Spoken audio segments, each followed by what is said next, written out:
యేసువా వందనం, యేసువా వందనం, యేసువా స్తోత్రం, యేసువా ఆరాధన, యేసువా ఘనత.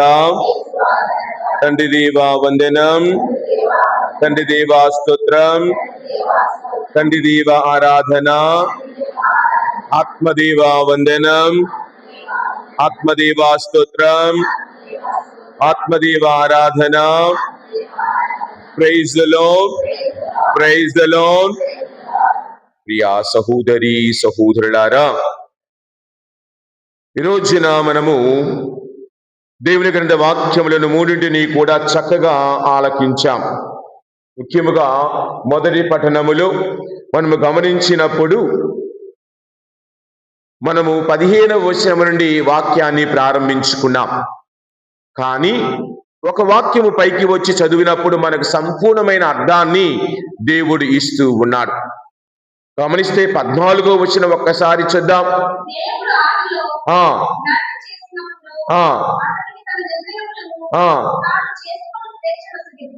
దేవుడు మనలను సృష్టించినప్పుడంట మనల్ని మనమే స్వేచ్ఛగా స్వాతంత్రముగా ఏ నిర్ణయం ఎప్పుడు తీసుకోవాలో మనకే స్వేచ్ఛనిచ్చాడు. అయితే చాలా మంది అనుకుంటాం, ఫలానా వాళ్ళ ప్రోద్బలంతో ఇది చేశాను, ఫలానా ఆయన ప్రోద్బలముతో ఇది చేశాను. చాలా మంది మా ఆవిడ అందండి అందుకే చేశాను, మా ఆయన అన్నాడండి అందుకే చేశాను. ప్రతి ఒక్కరికి విచక్షణ జ్ఞానం అంటే మంచి చెడుల మధ్య తేడా తెలుసుకునే వయసు అందరికీ ఉంది. ఈ రోజుల్లో ఒకప్పుడు 10వ తరగతి దాటే వరకు మన పిల్లలుగా పరిగణించి నీకేం తెలియదు లేరా 11 అనేవాళ్ళు.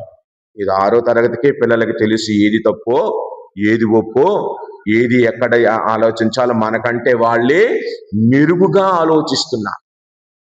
ముఖ్యంగా ఆడపిల్లల విషయంలో మగపిల్లలు, మగపిల్లల విషయంలో ఆడపిల్లలు. మిగతా విషయాలు ఆలోచించరు. స్కూల్కి వస్తే ఈ 6వ తరగతి 7వ తరగతి నుంచి ప్రిన్సిపల్కి భయం, ఈ నాయలు ఏం చేస్తాడు, ఈ పిల్ల ఏం చేసిద్దని కదా. మనం అనుకుంటాం మన పిల్లలు మంచోళ్ళు, అందరూ పిల్లలు మంచోళ్లే అందరికీ. కానీ ఆ నొప్పి బయటపడే వరకే ఏదైనా.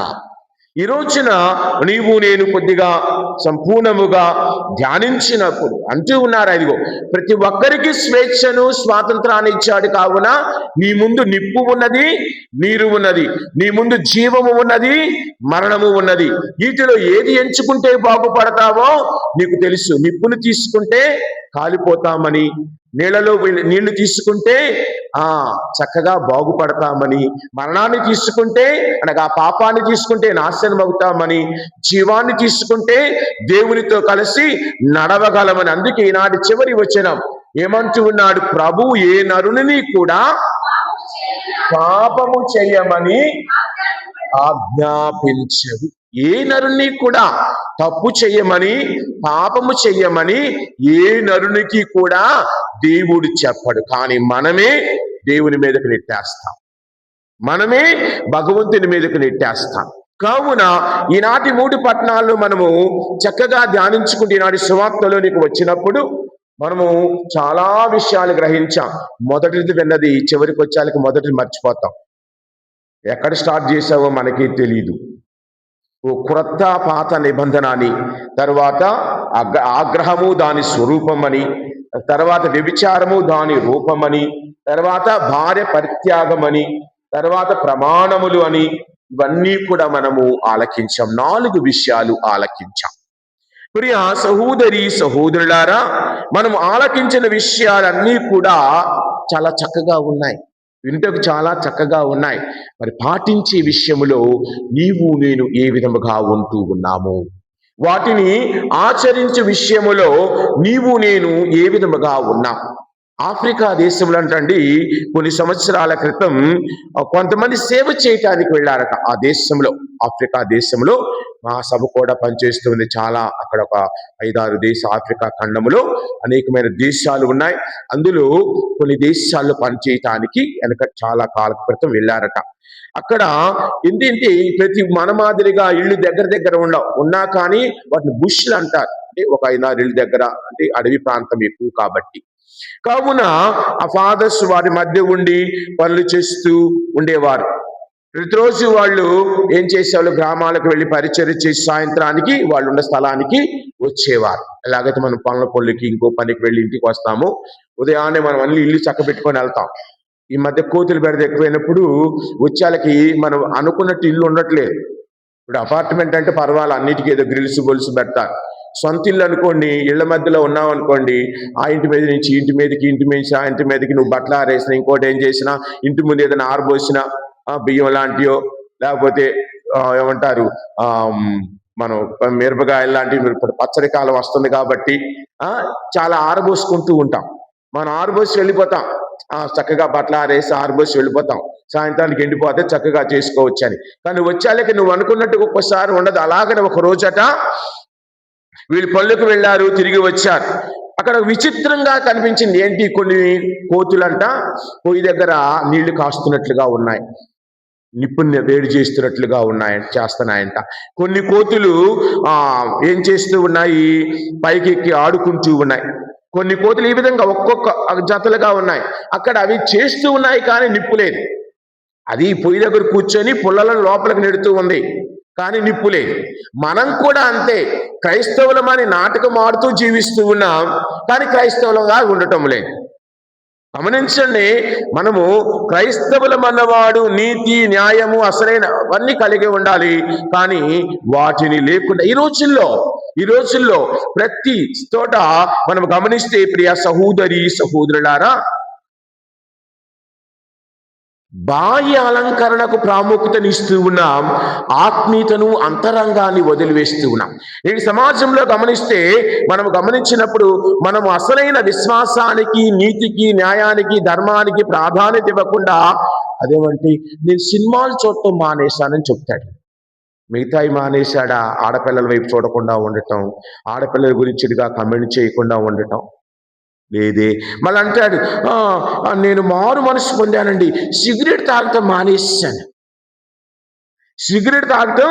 మానేశానండి, నేను మారు మనసు పొందానండి, గాజు రేటు కోసం మానేశాను, బొట్టు పెట్టుకోవటం మానేశాను. ఏది మారు మనసు? బాహ్య అలంకరణ తీసుకెళ్ళటం మారు మనసా?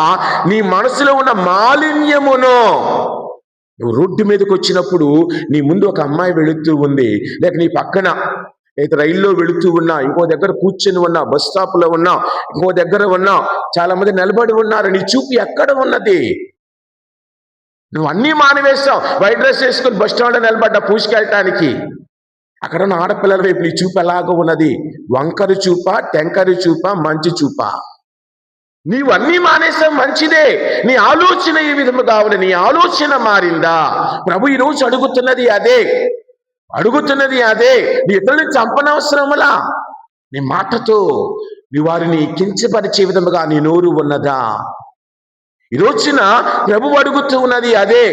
నువ్వు ఎన్నో పుణ్యక్షేత్రాలు తిరిగిరా. అది అంటారు కదా, కాకరకాయ, ఒక గురువు గారు చెప్పాను కదా మీకు చాలాసార్లు, కాకరకాయ ఇచ్చి మీతో పాటు పుణ్యక్షేత్రాల్లో అన్ని నదుల్లో దీన్ని కూడా స్నానం చేయించి ముంచి తీసుకొని రమ్మన్నాడు. తీసుకొచ్చిన తర్వాత చక్కగా వాళ్ళందరికీ ఇచ్చిన కాకరకాయతో వండి పెట్టాడు. ఎలా ఉందని అడిగితే చేదుగానే ఉందండి గురువు గారు అన్నారట. అలాగనే మనం కూడా, నువ్వు 1000 పుణ్యక్షేత్రాలు తిరుగు, 100 పుణ్యక్షేత్రాలు తిరుగు, నువ్వు ఈ గుడి మానేసి రోజు గుణదల మరియమ్మ గారి కొనకెళ్ళు, నీలో అంతరంగికమైన మార్పు రానంత వరకు నువ్వు ఎన్ని పుణ్యక్షేత్రాలు తిరిగినా దానికి వ్యర్థమే. అదే ప్రభువు నేర్పుతూ ఉన్నాడు. ఈ రోజున మొదటి వాక్యాలను గమనించినప్పుడు ఏమంటూ ఉన్నారు? ఇదిగో, కాబట్టి మనము గమనించినప్పుడు 18వ వచనం ఒకసారి చూద్దాం. భూలోకంలో గతించినను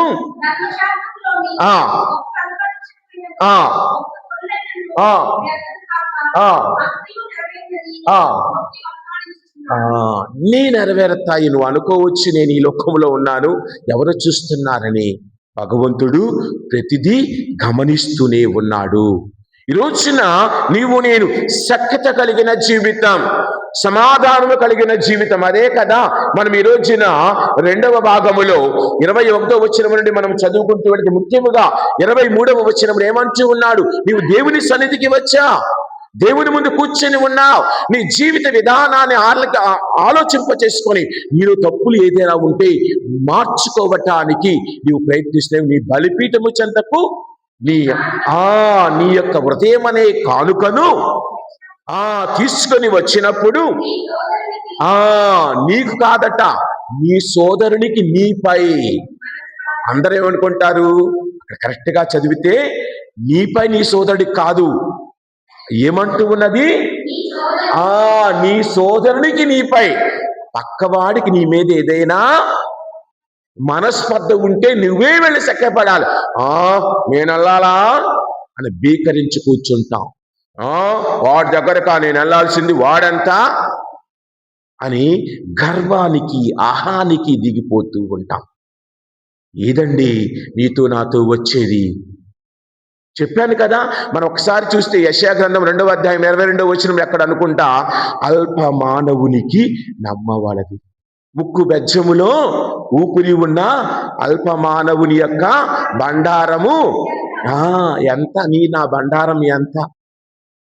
ఒక్కసారి ఊపిరి ఆగిపోతే నీవు నేను అనుకున్నవన్నీ కూడా అలాగే వెళ్ళిపోతాయి. కావున ఈ జీవించిన జీవిత కాలంలో ఈ కొద్ది సమయములో చక్కగా సజావుగా మంచిగా కోపతాపాలు లేకుండా, ముఖ్యంగా కోపతాపాలు బయట వారితో కాదండి, నీ భార్యతో నీ భర్తతో.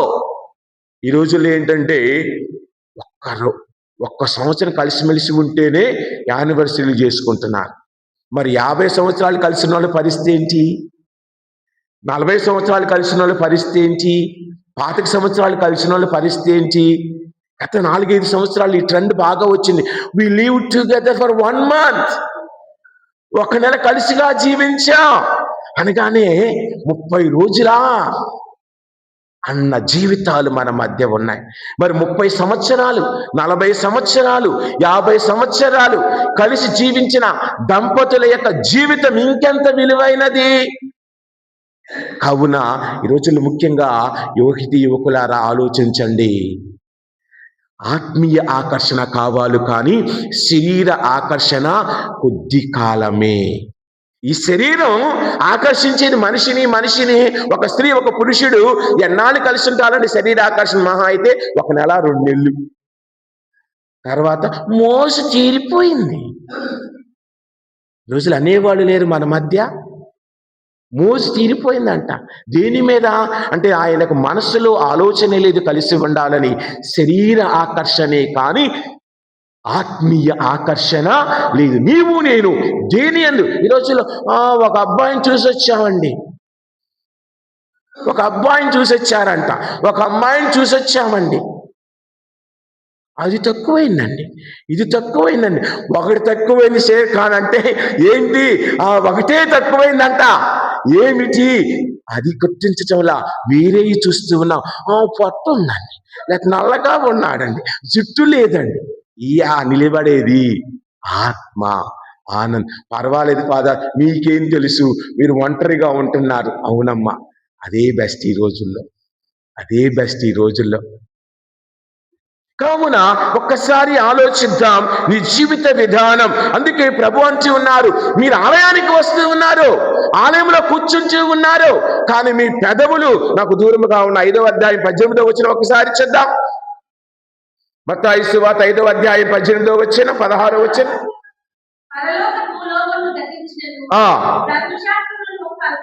15వ అధ్యాయం 18వ వచనం. 15వ అధ్యాయం 18వ వచనం.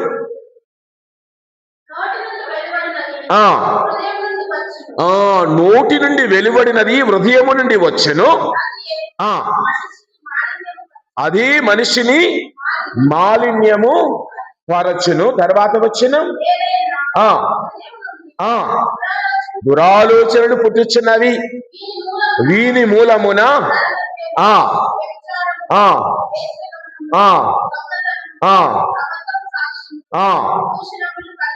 చూడండి, మన వాక్యం చక్కగా వివరిస్తుంది. ఇంకొక దగ్గర ప్రభు అంటూ ఉన్నారు, వీరు నన్ను పెదవులతోనే ఆరాధిస్తూ ఉన్నారు, వీరి హృదయములు నాకు దూరముగా కడు దూరముగా ఉన్నాయి.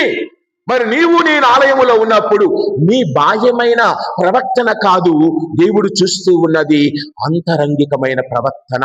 అదే కదా మొదటి సమూయేలు గ్రంథములో 16వ అధ్యాయం 22 ఎక్కడ చూస్తూ ఉన్నాం. లేక ఆ అధ్యాయములో ఆ ప్రభు అంటూ ఉన్నారు సమూయేలుతోటి, నీవు మనిషి యొక్క బాహ్యాన్నే చూస్తూ ఉన్నావు, నేను అంతరంగమును పరికించేవాడను. ఆయన అంటున్నాడు, కావలసినది బలి కాదు. చూద్దాం 16, 17 అధ్యాయములో. నరుడు వెలుపలి రూపమును మాత్రమే చూచును, కాని దేవుడు హృదయమును అవలోకించును, హృదయమును పరిశీలించును. కావున ఈ రోజున నీ హృదయములో ఇదిగో ఇలాంటివి ఉన్నాయా? హృదయములో ఏమి ఉండకూడదు, కోపము ఉండకూడదు, వ్యభిచారముకు సంబంధించినటువంటి ఆలోచనలు ఉండకూడదు, భార్యను వదిలేయాలి లేక భార్యకు తెలియకుండా నాకు నచ్చినట్లుగా జీవించాలి అన్నవి ఉండకూడదు అన్నది ప్రభు మనకి ఈ రోజున నేర్పుతూ ఉన్నారు. ఒక కుటుంబములో ఈ 3 కనపడుతూ ఉన్నాయి నేటి రోజులలో. గమనించి, నేను ఎప్పుడు మిమ్మల్ని 2 విషయాలు అడుగుతూ ఉంటాను నా యొక్క జీవితంలో. 1 ధన వ్యామోహము, 2 స్త్రీ వ్యామోహము. ఒకసారి సిరాపుత్రి యేసు జ్ఞాన గ్రంథములో 26వ అధ్యాయం దగ్గరికి వెళదాం. 26వ అధ్యాయం దగ్గర ఒక చక్కని వాక్యాన్ని చూద్దాం ప్రియా సహోదరి. 25, 21 25, 21 25, 21 అంట, స్త్రీ సౌందర్యమునకు భ్రమసిపోవలదు, అతివను చూచి అమ్మాయిని చూడగానే పడిపోవద్దయ్యా, అందము నిలువరానిది, తలుకు బెలుకులు నమ్మరాదు. ఏ సౌందర్యమైనా 5 సంవత్సరాలే. పెళ్ళైన సంవత్సరము 2 సంవత్సరాలకు పిల్లో పుడితే నీ పాత సౌందర్యం ఉంటుందా? పాత వ్యక్తిగా ఉంటావా? ఉండలేవు కదా. కావున అందము నిలువలేనిది. వాక్యము అండర్లైన్ చేసుకోండి, చక్కగా గుర్తుపెట్టుకోండి. ఏమంటూ ఉన్నది? ముఖ్యంగా మాలాంటి గురువులు, యువ గురువులు, అమ్మాయిని చూడగానే జొల్లిగా వచ్చేవాళ్ళు చాలా మంది ఉన్నారు. మంచి పద్ధతి కాదు. అలాగనే వివాహమైన పురుషుడు కూడా, వివాహమైన స్త్రీ కూడా ఏమి చేయాలి? ఇలాంటి ఆలోచనలకు దూరముగా ఉండాలి. నీకు దేవుడిచ్చిన భర్త ఉన్నాడు, నీకు దేవుడిచ్చిన భార్య ఉన్నది. మీరిరువురు చక్కగా మీ కాపురాన్ని సజావుగా తీసుకుని వెళ్ళాలి. కాపురం అంటే ఒక్క కామమైనదే కాదు, అంతకంటే గొప్పది. ఇరువురు కలిసి జీవించటం అంటే ఆషామాషి కాదు. ఒక వ్యక్తి, ఒక కుటుంబం కలిసి జీవించాలి అంటే వారి ఆలోచన విధానం. లోపల ఒకటి అంట, నువ్వు లోపల ఒకటి పెట్టుకొని బయట ఒకటి మాట్లాడుతున్నావు, నాకు అర్థమవుతుందిలే. మన ఇంట్లో మీ ఆయనతోటి, మీ ఆవిడతోటి నువ్వు. అవునా? మన హృదయములో ఉండవలసినది ఇలాంటివి కాదు. దేవునికి దగ్గరగా, పాపమునకు దూరముగా. అందుకే ఏమంట, స్త్రీ సౌందర్యమునకు భ్రమపడద్దు, అది మాయ. ఆదరగారండి, మమ్మల్ని మీరందరూ వైరాగ్యంలో తీసుకుని వెళ్తున్నారు. వైరాగ్యం కాదమ్మా, మంచిగా జీవించమని వాక్యము కోరుతూ ఉన్నది, మంచిగా ఉండమని వాక్యము కోరుతూ ఉన్నది. పెళ్లి వద్దని ఎక్కడా చెప్పలా. పెళ్లికే మొదటిగా దేవుడు ప్రస్థానం ఇచ్చినది వివాహానికే. వివాహము అన్ని విషయములలో ఘనమైనది. వివాహం లేకుండా మేము లేవు. దాంపత్య జీవితం లేకుండా గురువులు, కన్యాస్త్రీలు లేరు. దాంపత్య జీవితం వలననే మేమున్నాం. ఇక్కడ మీ వలననే మేమున్నాం. మీరు లేకుండా మేము లేము. కావున మేముగానే ఉండాలంటే మీ ప్రార్థన మాకు బలముగా మారాలి. కానీ ఈ రోజుల్లో మన కుటుంబాలే గురువులని నాశనం చేసే కుటుంబాలుగా మారుతూ ఉన్నాయి. మన కుటుంబాలే కొన్ని దగ్గర గురువులను నాశనం చేస్తూ ఉన్నాయి. ఇంకా ఎక్కువగా గురువైన తర్వాత వాడి పక్కనే గురువుతోటే ఉండే కుటుంబాలు ఉన్నాయి. ఆయన ఉండే బిల్డింగ్లోనే ఉండే వాళ్ళు ఉన్నారు. అది మంచిది కాదు. గురువు యొక్క ఔన్నత్యాన్ని మనమే తగ్గిస్తూ ఉన్నాం. కావున ప్రియ సహోదరి సహోదరులారా, మనకు మనము మార్గచూపరులుగా ఉండాలంటే అది కుదరదు. అందుకే దేవుడిని ప్రార్థించి, అందుకే మనము లూకాసు వార్తలు 10వ అధ్యాయం 27వ వచనములో నీ దేవుడైన ప్రభువును పూర్ణ హృదయముతోనూ పూర్ణ ఆత్మతోనూ ప్రేమించమని ప్రభువు కోరుతున్నారు. దేవుణ్ణి ఎప్పుడైతే పూర్ణ మనసుతో ప్రేమిస్తామో దేవునికి దగ్గరగా ఉంటాం. అందుకే మనం ఒకసారి గమనిస్తే కీర్తన 31:23 వచనం ఒక్కసారి చూద్దాం. కీర్తన 31:23 వచనం, ప్రభు భక్తులారా ప్రభు భక్తులారా మీరు అతనిని ఆరాధించండి, ప్రేమించండి, అతను ఏం చేస్తాడు? తరువాత మిమ్మలను కాపాడును. కావున నీ ప్రార్థనే నీకు ఆ దేవుని రక్షగా ఉంచి ఉన్నది. కావున నీవు ప్రార్థించినప్పుడు నీ ప్రార్థన దేవుడు ఆలకించాలంటే నీ హృదయములో ఇది ఏమీ ఉండకూడదు, సఖ్యతగా ఉండాలి. గమనించండి, బైబిల్ గ్రంథములో మనం గమనించినప్పుడు యోసేపులాగా ఆదికాండం 45వ అధ్యాయములో 5వ వచనం దగ్గర యోసేపు తన సహోదరులను ప్రేమించ తన నాశనము చేసిన, తన మీద కీడులు చేసిన, తనను చంపాలని చూచిన యోసేపు మాత్రం వారి ఎడల ప్రేమ ఆదరాభిమానము కలిగి ఉన్నాడు. 45వ అధ్యాయములో 5వ వచనం 15వ వచనం ఒకసారి చూద్దాం.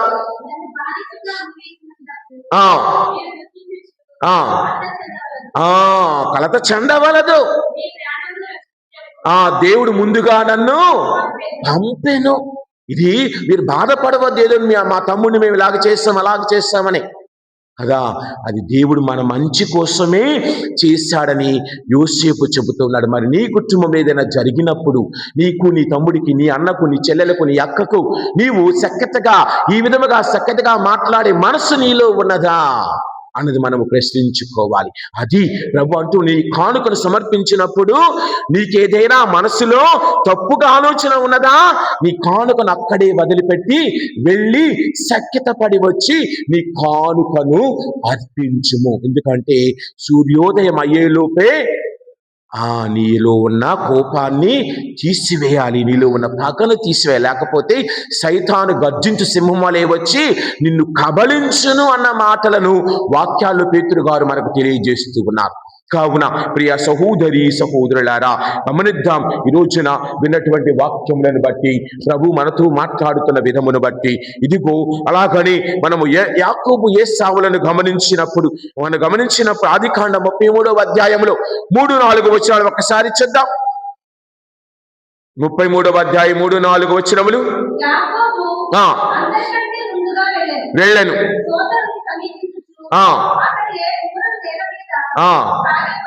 7 సార్లు 7 అనేది సంపూర్ణానికి గుర్తు. అన్న ముందు తమ్ముడు 7 సార్లు మోకరించాడు. తన అన్నను కౌగలించుకునే ముందుగా, అనగా తనను తాను క్షమించమని అడుగుతూ ఉన్నాడు. సఖ్యత కోసం అన్న ముందు మోకరించాడు. ఈ రోజుల్లో ఎంతమంది వాడా ఆదా, అదే మన మాటలు, మంచి మాటలు రావు.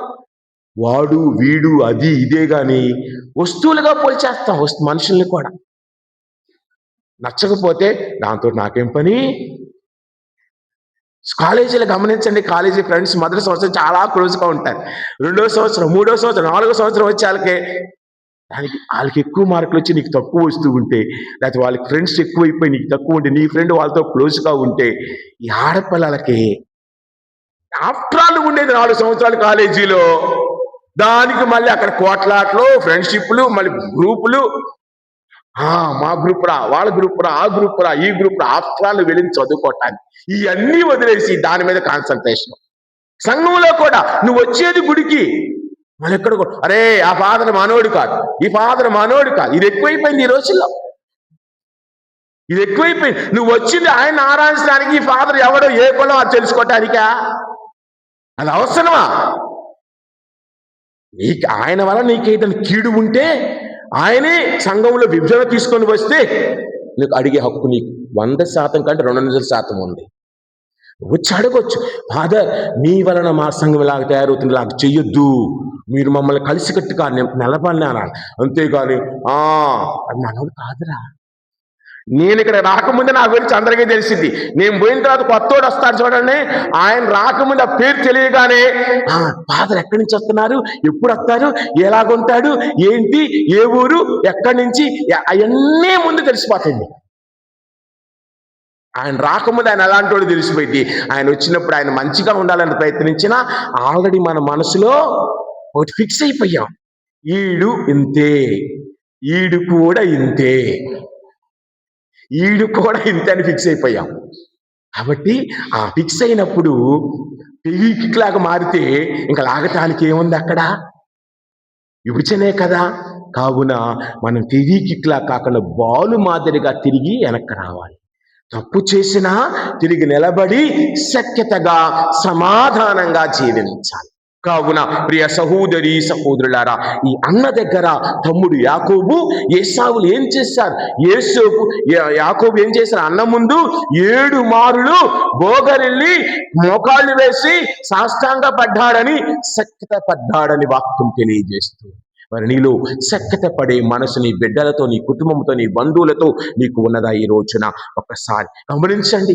అవకాశం వచ్చిన దావీదు మాత్రం సౌలును వదిలివేశాడు. మనము 2వ రాజుల గ్రంథంలో గమనించినప్పుడు మనము గమనిస్తాం. మొదటి రాజుల గ్రంథం 24వ అధ్యాయం 5-6 వచనాల్లో గమనిస్తే, కావున ఒక్కసారి గమనిద్దాం. మనం కూడా మన్నించే మనసు మనకు దయచేయమని, సఖ్యతగా ఉండే మనసు. దావీదు ఏం చేస్తున్నాడు? సౌలును చంపే అవకాశం దొరికినా దేవుని చిత్తము కాదు అని వదిలివేస్తూ ఉన్నాడు. కావునని మనము నీవు నేను ఏ విధముగా ఉండాలని కోరుకుంటూ ఉన్నాం. క్షమించే మనసు నీకున్నదా? ఈ రోజున విన్న వాక్యములను బట్టి నరహత్య చేయకూడదంటే పాపానికి మనము బానిసలు కాకూడదు. కోపము కూడా పాపంతో సమానమే. కావున నీవు నేను ఏ విధముగా జీవించాలనుకుంటున్నాం ఒక్కసారి ఆలోచిద్దాం. ప్రియ సహోదరి సహోదరులారా, కోపము దాని యొక్క పర్యవసానాలు ఎంత దూరం వెళుతూ ఉన్నాయి. ఒకసారి కోపపడితే వాడిని నాశనము చేసే వరకు మనము చూస్తూ ఉన్నాం. నేటి సమాజంలో ప్రస్తుత రోజులలో అనేకమైనటువంటి టీవీలో చూస్తూ ఉన్నాం, వీటిలో చూస్తూ ఉన్నాం.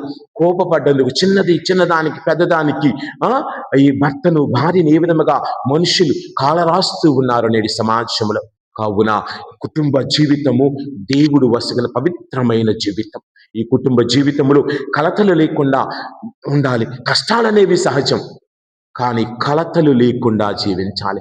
అర్థము చేసుకునే మనసు ఉండాలి. ఒక వ్యక్తి వలన అర్థం కాదు, అవతల వ్యక్తి కూడా అర్థం చేసుకోవాలి.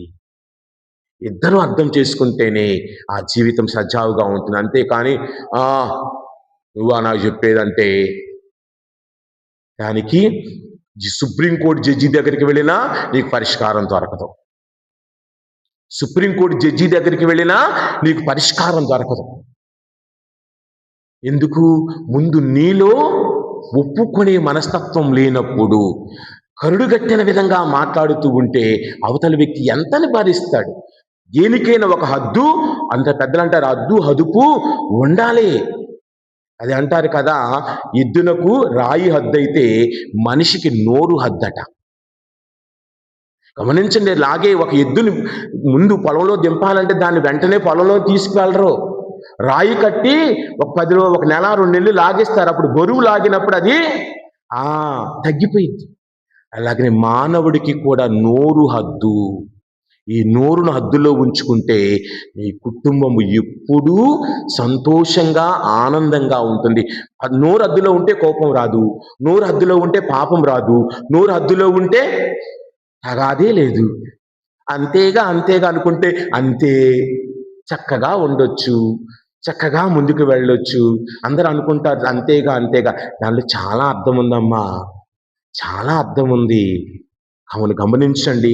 ఆగ్రహము కానీ నీ భార్యతో నీవు, నీ భర్తతో నీవు సఖ్యతగా సమాధానంగా, పరస్త్రీ వ్యామోహము లేకుండా, పరస్త్రీ పరిచయము లేకుండా ఈ రోజుల్లో గమనిస్తే అమ్మా నాన్నతో మాట్లాడిన దానికంటే అబ్బాయితో మాట్లాడే సమయం ఎక్కువగా ఉంది ఈ రోజుల్లో, ఆడపిల్లలకు కానీ మగపిల్లలకు కానీ. ఒకసారి ఒక గురువు చెప్తూ ఉన్నారు, చివరిగా ఆయన బస్టాండ్కి వెళ్ళి కూర్చున్నాడు, మన విజయవాడ బస్టాండ్ మాదిరిగా, ఏదో ఎక్కడికో వెళ్ళాలని. ఆయన దగ్గరలో ఒక అమ్మాయి, మన ఫోన్లో మాట్లాడటం మర్చిపోయాంగా, చెవుల్లో ఏదో పెట్టుకొని ఎవరోతో అలాగా ఓకే, మా డాడీ ఊరెళ్ళారు. ఏముండదు, మనం ఏమనుకుంటున్నాం, ఈ పిచ్చి పిల్ల, పిచ్చోడు ఈడేది, వాడు మాట్లాడుకున్నాడు అనుకుంటాం మాలాంటి తెలియని వాళ్ళం అయితే.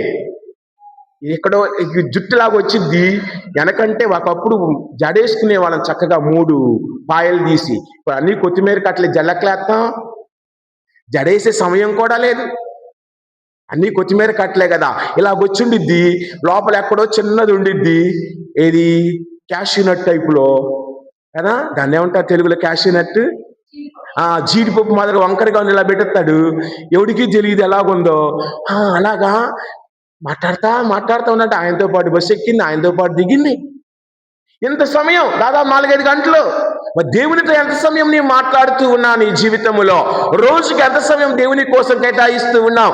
దేవునికి కేటాయించిన సమయంలో నీ కుటుంబము బాగుపడుతుంది, ఇతరులతో కేటాయించినప్పుడు కాదు అని నేను గుర్తించినప్పుడు. ప్రియ సహోదరి సహోదరులారా, ఈ రోజున ప్రభువంతులు అడుగుతున్నది సఖ్యత, దేవునికి ఇష్టమైన కార్యము. సఖ్యతగా పొరులతో సమాధానంగా జీవించి మనసు మనకు దయచేయమని ఈ దివ్య బలిలో మనందరము కూడా ప్రార్థన చేసుకుందాం. ఆమేన్.